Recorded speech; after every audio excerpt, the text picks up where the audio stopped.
Salam sejahtera, terima kasih karena bersama dengan saya di Nazilin Unity Channel.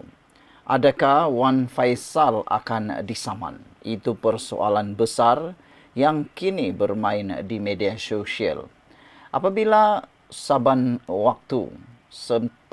waktu, Wan Faisal mencari bahan untuk ditunggang bagi mencari kelemahan kerajaan perpaduan madani ini. Adakah tugas beliau sebagai ahli parlimen sekadar menjadi tukang cari masalah, kata netizen. Bahkan ada juga netizen yang cuba mengingatkan Wan Faisal untuk lebih berhati-hati supaya tidak kena saman. Seperti rakan ahli parlimen Perikatan Nasional yang telah kena saman sebanyak 800,000 baru-baru ini.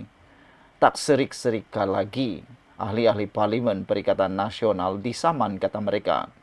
Daripada membayar saman, lebih baik mereka salurkan uang yang dikutip derma jihad itu kepada mangsa kebakaran gas di Selangor.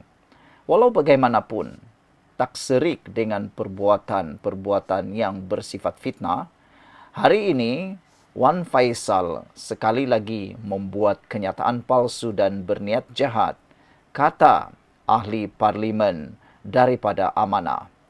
Ini semua melibatkan keterangan ataupun kenyataan daripada Wan Faisal berkait kebakaran di Putrahait di Selangor. Sebelum kita teruskan ulasan ini, siapa yang ada masalah gout, kencing manis, tinggi darah, tekan butang produk yang ada dalam video ini, karena produk itu sudah terbukti membantu orang untuk sehat, murah dan mujarab. Beribu-ribu orang sudah mencobanya dan terbukti membantu menyehatkan mereka. Beli selagi harganya masih murah sekarang. Ahli Parlimen Macang, Wan Ahmad Faisal Wan Ahmad Kamal perlu segera memohon maaf dan menarik balik kenyataan palsu dan berniat jahat berhubung kebakaran paip gas di Putrahait selepas bantuan kerajaan kepada mangsa, kata Setiausaha Agung Amanah Faiz Fadzil.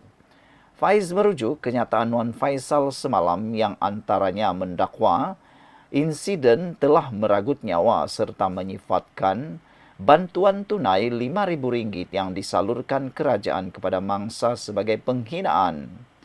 Ini dakwaan kebakaran telah meragut nyawa adalah bohong sama sekali dan pihak berkuasa telah menyatakan bahawa tiada sebarang kematian setakat ini. Kenyataan palsu Wan Faisal amat dikesali. Wan Faisal juga mendakwa bantuan RM5.000 kerajaan kepada mangsa adalah tidak mencukupi dan merupakan satu penghinaan.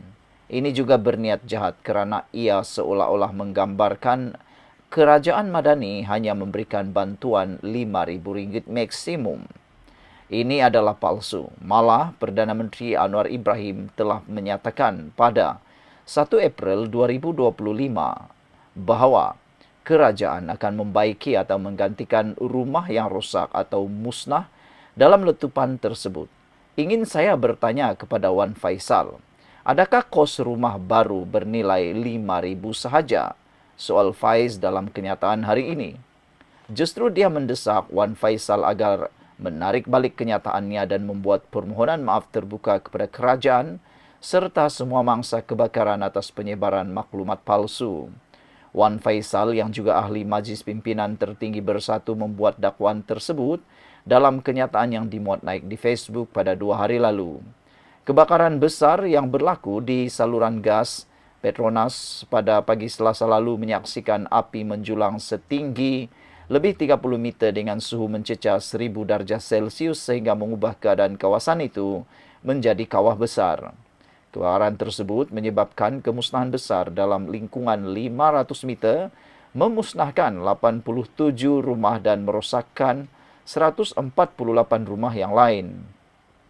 Pihak berkuasa telah mengenal pasti seramai 308 keluarga melibatkan 1,254 mangsa yang terkesan akibat insiden itu. Apakah Wan Faisal akan berlembut dan akan memohon maaf dengan kenyataan palsu dan berniat jahat itu?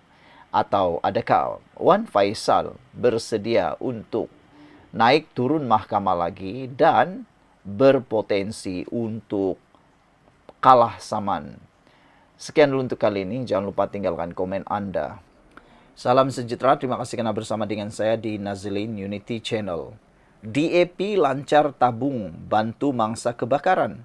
Bukan tin Milo untuk bantu ahli parlimen kalah saman. Haha. Dua perkara berbeza.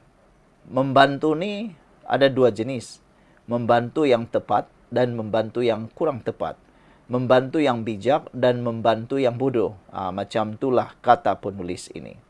Apabila dilihat dalam pelancaran terbaru DAP telah melancarkan satu tabung untuk membantu mangsa kebakaran di Putra Head dengan memberikan bantuan kepada para mangsa. Walaupun tindakan DAP itu mendapat kecaman, dikecam oleh walaun yang membuatkan Antonio kata, inilah perbuatan yang paling tidak berakal. Apabila orang cuba membantu pun cuba dikecam. Kata Antonio, perbuatan mengecam membantu orang mangsa adalah perbuatan yang tidak berakal. Tapi yang menariknya, tajuk ini, DAP lancar tabung bantu mangsa kebakaran. Tapi bukan tin Milo untuk membantu ahli parlimen kalah saman. Kita tahu baru-baru ini ahli parlimen PAS kalah di dalam saman yang melibatkan hampir lebih 800,000 bayaran tersebut. Dan apa yang dibuat? Diedarkan dalam tanda petik tin Milo untuk membantu ahli parlimen yang kalah saman tersebut. Bayangkan, uang 800,000 membayar saman itu kalau disalurkan untuk membantu keluarga yang dalam masalah, bukankah itu lebih elok? Ditulis oleh Zahid. Kejadian kebakaran pipe gas Putra Heights telah memberi ujian yang berat buat mangsa-mangsa yang terlibat, sama ada secara harta benda maupun mental. Pelbagai pihak telah menghulurkan tangan memberi bantuan yang sebaiknya kepada mangsa. Pihak DAP juga telah memainkan peranan untuk membantu. Atas permintaan beberapa individu dan penyokong yang mahu menyumbang seikhlas hati di atas kepercayaan kepada parti tersebut, maka sebuah tabung dana bantuan untuk mangsa kebakaran Putra Heights telah dilancarkan secara atas talian bermula 2 April hingga 9 April 2025. Setakat jam 4 petang 6 April 2025, sejumlah Rp528.299 telah berjaya dikutip dari individu-individu yang bersolidariti dengan para mangsa. Bayangkan saudara, baru 4 hari dilancarkan, tabung ini sudah berjaya mengutip 528.299. Ini menunjukkan bahwa sebenarnya rakyat Malaysia adalah rakyat yang sangat suportif, sangat membantu dan saling menyokong. Hanya kerana sentimen-sentimen ahli politik, kelihatanlah seakan-akan Malaysia ini tidak bersatu. Tapi sebenarnya Malaysia ini adalah negara yang bersatu walau dalam apa keadaan sekalipun.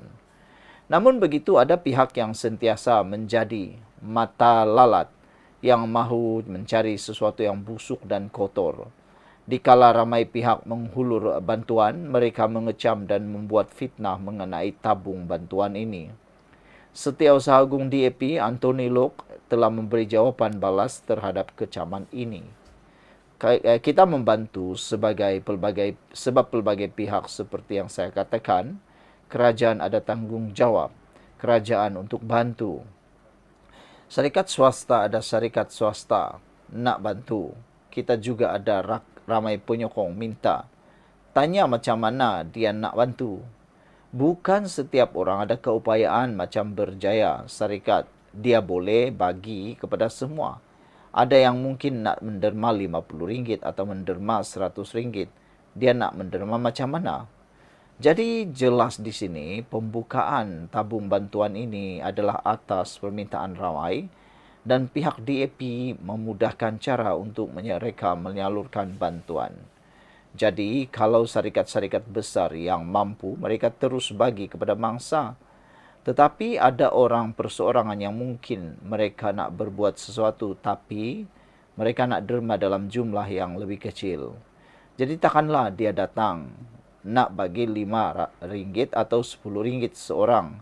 Dia nak kumpulkan dengan kita, itu sebabnya mereka minta kita buka tabung dan kita memudahkan orang ramai. Bagi orang yang kecam itu, saya dah beritahu mereka ini dosa besar.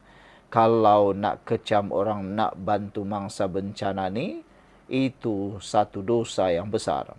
Untuk rekod, pihak DBKL telah membuat dan mengambil langkah proaktif membuka tabung bantuan untuk disalurkan kepada para mangsa kebakaran di Putrajaya. Manakala kalau dikenang semula, ada sebuah parti pernah buka tabung atas nama Derma Jihad untuk bantu ahli parlimen Kepala Batas Dr. Siti Mastura yang kalah saman fitnah terhadap 3 pemimpin DAP. Bukan sedikit, tetapi lebih RM800,000 dikutip untuk seorang individu sahaja. Sekian untuk kali ini. Jangan lupa tinggalkan komen anda, tekan butang subscribe. Bye-bye.